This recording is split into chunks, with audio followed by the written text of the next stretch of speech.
네, 오늘 축구 이론 패스에 대해서 배워보도록 하겠습니다. 자, 여러분, 패스의 의미, 그 정의에 대해서 한번 살펴보고 가도록 하겠습니다. 자, 패스는 동료들과 협력하고 공을 주고받는 기술로 패스할 때는 공을 받는 사람에게 정확하게 보내는 것이 중요하다라고 나와 있는데요. 정확성, 그리고 공의 속도가 굉장히 중요한 것 같습니다. 공이 너무 빠르게 우리 팀 동료에 간다면 우리 팀 동료가 공을 캐치하는 게 좀 어려울 수 있겠죠. 그래서 수비수가 뺏지 못할 정도로 좀 빠르지만 그래도 우리 동료가 받을 수 있게 적절한 속도로 정확하게 보내는 것이 중요하다고 볼 수 있습니다. 자, 그림 보면 이제 2인 패스가 나와 있죠. 둘이서 하는 패스를 얘기하는 건데, 자, 이거 봅시다. 같은 선수인데요. 이 A 선수가 이 B 선수에게 공을 주고 이동하는 모습을 볼 수가 있어요. 자, 보면 이 드리블에서 왔겠죠. 이제 수비 선수가 있는데 이 수비 선수를 어, 바로 뭐 드리블에서 제치거나 다른 방법도 있겠지만 이렇게 동료 선수를 이용해서 공간을 활용하는 모습이 나와 있어요. 그래서 이렇게 공의 패스 방향이 이렇게 됩니다. 그래서 패스를 주고 이쪽으로 빠르게 이동하는 겁니다. 그래서 이 선수는 볼을 받고 나서 바로 패스를 할 수도 있고요. 페인팅을 통해서 본인이 뭐 슛을 한다거나 할 수도 있는데 지금 이 장면은 패스를 하는 모습을 볼 수 있습니다. 반대로 이 수비수 입장에서는 이 선수를 마크를 해야 되는데 이 공을 패스하는 것만 구경하고 있다가는 이 선수가 이 돌아가서 다시 패스 받는 걸 방어하지 못하는 경우가 생길 수 있어요. 그래서 따라서 이 반대로 또 수비하는 선수는 이 공의 진행 방향만 볼 것이 아니라 이 앞에 마크하는 선수가 공을 패스하고 어디로 움직이는지 잘 살피고 적절하게 대응을 해야겠죠. 자, 옆에 보면 삼각 패스. 세 명이서 한다고 해서 삼각 패스인데 삼각 패스에서 가장 중요한 것은 이 세 명의 선수가 계속 삼각 대응을 유지하는 것이 가장 중요합니다. 그래서 봅시다. A, B, C 선수가 있습니다. 자, A 선수가 B에게 패스를 하죠. 그리고서 이 B 선수가 이 C 선수를 보고서 이 C 선수가 이동을 할 때 바로 앞으로 패스를 해주는 모습을 그림으로 우리가 볼 수가 있습니다. 자, 여기서 중요한 점은 A 선수가 B 선수에게 적절한 속도와 정확하게 패스를 보내는 것이 중요하겠고요. 이 C 선수는 여기에서 바로 들어가는 모션을 취할 게 아니라 이 좌우 또 앞뒤로 움직임을 하면서 이 수비수를 혼란스럽게 해야겠죠. 지금 이 수비수를 보면은 이 시선이 이쪽으로 가 있는데 사실은 이 수비수가 시선이 이쪽에 가 있으면 안 되고요. 이 자기가 마크한 선수와 이 공을 잡고 있는 선수를 번갈아 가면서 상황에 따라 적절하게 보면서 마크를 해야지 좋은 수비가 되는 겁니다. 자, 수비수는 중요한 점은 공만 볼 것이 아니라 그 공격하는 선수들이 어떻게 움직이고 있는지, 어떤 방향으로 움직일 것인지 예상을 하고 움직이는 것이 중요하겠습니다.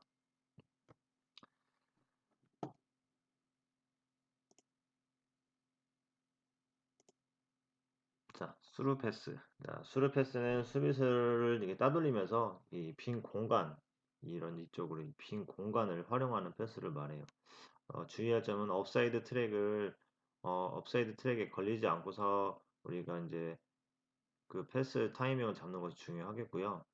지금 같은 타이밍은 지금 업사이드 트랙에 걸리지 않고 잘 이렇게 움직이는 모습을 볼 수가 있습니다. 자, 업사이드란 나중에 또 얘기할 텐데 그 공을 잡고 있는 선수가 패스를 하는 순간에 우리 팀 동료 선수가 상대팀 수비수보다 앞서 있으면 반칙입니다. 그래서 우리 팀 선수가 공을 잡고 패스하는 순간 상대방 진영에 앞서 있지 않아야 됩니다. 동일선상에 있는 것까지는 업사이드의 어, 규칙에 어긋나지 않고요. 동일선상보다 앞서 있게 되면은 업사이드 규칙 위반이 됩니다. 그래서 반칙이 주어지게 되면 공격권이 넘어가게 되겠죠. 지금 이런 식으로 빈 공간을 활용할 때 가장 중요한 점은 말 그대로 정확성과 공의 속도예요. 그래서 공을 너무 빠르게 전달을 하게 되면은 이 골키퍼가 그 점을 눈치채고서 앞으로 나와서 공을 캐치하는 경우가 있고요. 그리고 너무 느리게 하게 되면은 이 수비수가 그 공을 스틸해 가겠죠. 그래서 적절한 방향, 적절한 속도, 그리고 정확성을 통해서 우리가 스루 패스를 해야 되는 겁니다.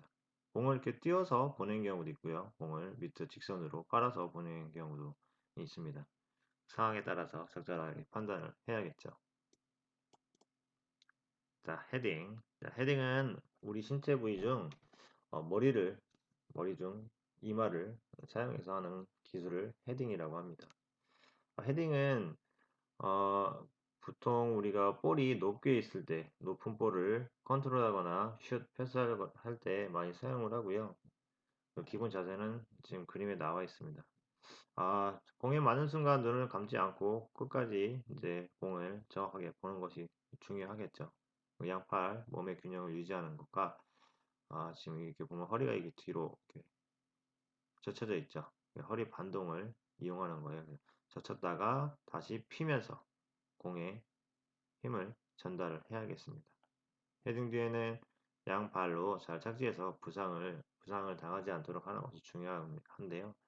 여러분 저기 헤딩을 할 때 보면은 헤딩하고 난 후에 착지가 잘못돼서 부상을 당하는 경우가 굉장히 많아요. 그래서 여러분들이 축구 경기를 할 때도 그렇고 축구 경기를 보면 부상 당하는 경우가 많은데 어, 부상 당하지 않도록 잘 착지하는 것이 중요하겠습니다.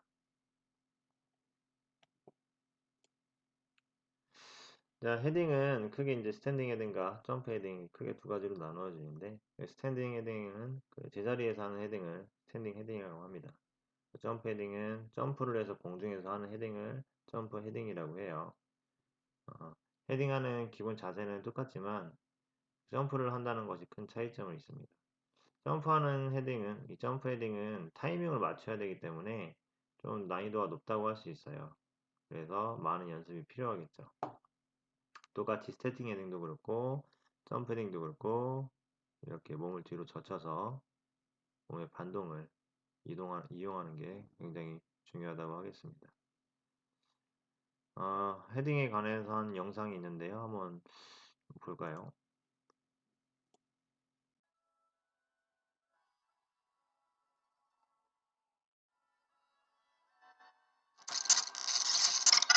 여러분 호날두 선수 다 알고 있죠? 굉장히 이제 축구 재능이 뛰어난 선수인데 그 호날두 선수의 헤딩에 관련된 영상들 한번 좀 감상하도록 하겠습니다.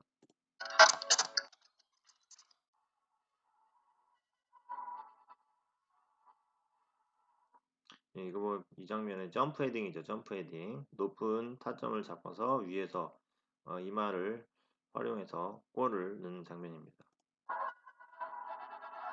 굉장히 빠르죠.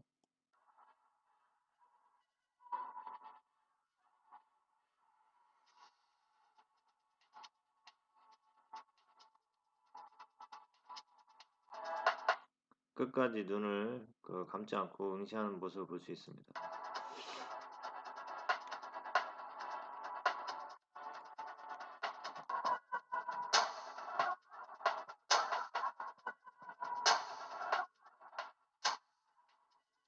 지금 보면 헤딩하는 순간 그 이마의 방향을 살짝 틀어서 그 골키퍼가 잡기 어려운 구석으로 골을 보내는 모습을 볼 수 있어요.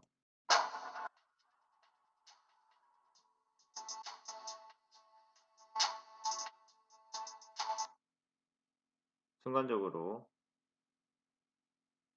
고개를 틀어서 방향을 바꾸고 있죠.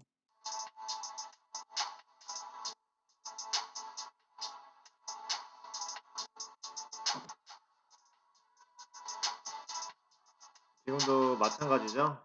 순간적으로 지금 헤딩을 할 때 골키퍼가 잡기 어려운 구석 방향으로 방향을 전환한 모습을 볼 수 있습니다.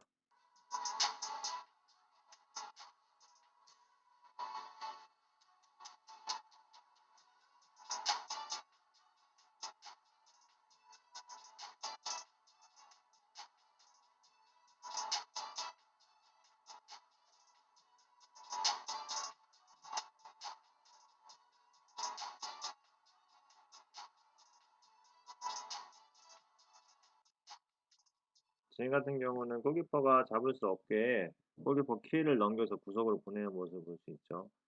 자, 이렇게 점프 헤딩에 대해서 한번 우리가 살펴봤습니다.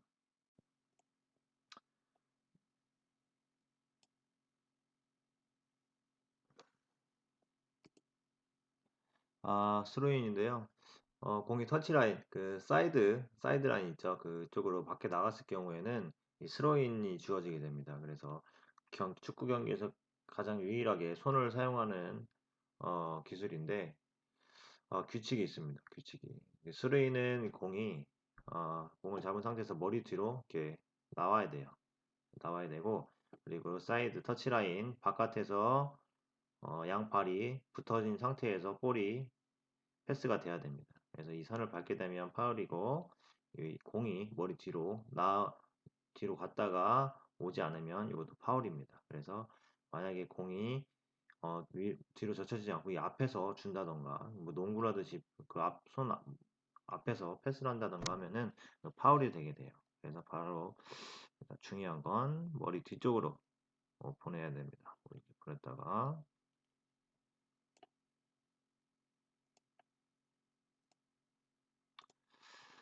머리를 통과시켜야 되고요. 앞쪽으로 던지는 거. 그리고 양발은 반드시 터치라인 밖 지면을 밟고 있어야 됩니다.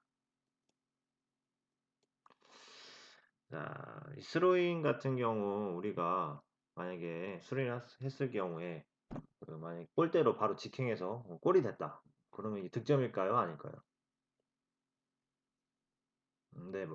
네, 스로잉은 만약에 스로잉 했을 경우에 상대팀 또는 우리 팀 아니면 골키퍼 뭐 아무도 맞지 않고 만약에 골대로 들어갔다. 이럴 경우에 득점 인정이 안 되고요.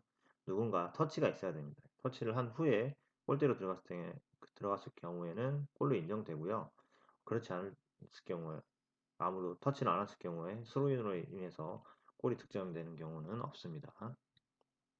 스로인에 관련된 영상 한번 볼까요?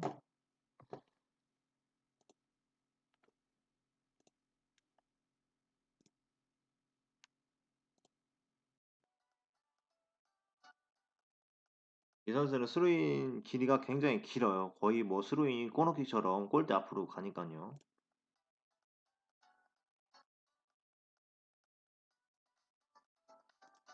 보셨죠? 여기 보면은 이제 골대 앞까지 이제 스로인이 빠르게 가는데 상대팀이 굉장히 뭐 두려워했던 선수 중에 한 명입니다.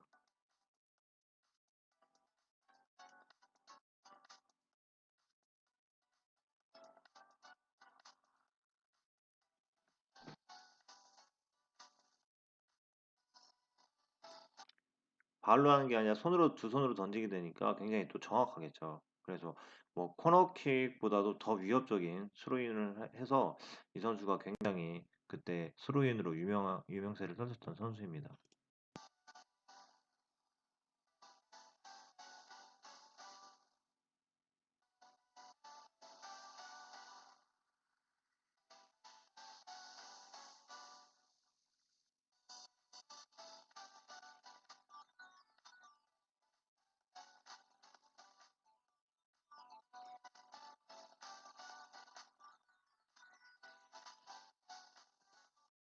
이 선수가 예전에 저기 창 던지기 선수 활동을 했던 선수예요. 그래서 이 팔로 던지는 힘이 근력이 굉장히 좋아서 이스로인이 이렇게 골대 앞까지 던질 수 있는 능력도 있었던 것 같습니다. 굉장히 드문 경우에. 자, 이번 시간 스로인까지 봤고요. 다음 시간에 또 이어서 축구 이론 살펴보도록 하겠습니다. 자, 오늘은 여기까지.